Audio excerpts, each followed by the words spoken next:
Giving our nation a new syncopation, people call it ragtime. Ragtime. Is it the great American musical?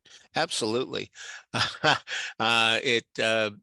It's so wonderful to see something that really encapsulates so much of the American experience, because it not only says that you can succeed in America if you're an immigrant, but it also says you may very well be persecuted simply because you're Black.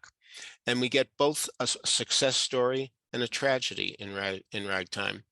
And what we have here, I truly believe to be, is the most amazing female character in any musical ever.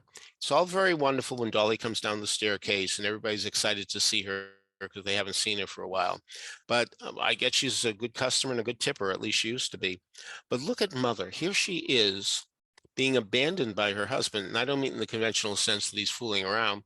No, he wants to go on this trip way up to the North Pole. And he leaves her in charge. And this is amazing for 1906, probably even unbelievable. But anyway, so she has to do all the deciding here now, and she finds in her backyard a baby, a Black baby. They find out that it belongs to Sarah, somebody she doesn't know at all, and they're going to arrest Sarah because, of course, she's endangered the life of an infant. And what does Mother do? She said, no, I'll take responsibility. We know that if the father were there, this would have never happened. He would have never allowed it. So here's a woman having a chance to make a major life-altering decision affecting not just herself, but also Sarah and the baby and the rest of her family. And yet she does it. And yet she does it. She is so heroic in doing that. And she will not hear otherwise when her husband finally comes home and is astonished to see that there have been some changes made in his household. These are WASPs. We have WASPs, we have Blacks, and we have Jews. And the Jewish experience is quite powerful at the very beginning, when indeed Tata, as he is known, comes with his little girl to America, and somebody actually wants to buy the little girl. And we get the impression that he wants to buy her for very nefarious reasons. What a terrible way, welcome to America and look what's happening. And yet, if you have talent, Ragtime says, and if you have perseverance, but if you have a good idea and you know how to capitalize on it, you can change your fortunes. That can happen in America.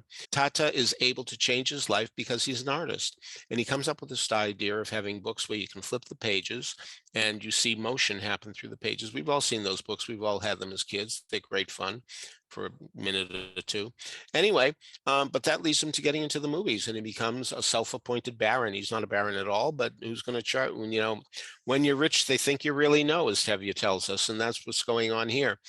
Of course, as good as Ragtime is, it wouldn't have been nearly as good if it didn't have that wonderful E.L. Doctorow novel on which it was based. Of course, it's a tough novel to to summarize and to distill, but Terrence McNally did a fabulous job.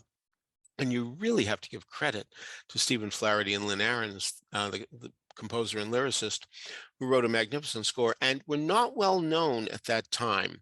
They had two, three shows maybe at that time, but they didn't have the reputation of, say, Kander and Ebb, who wanted to do it.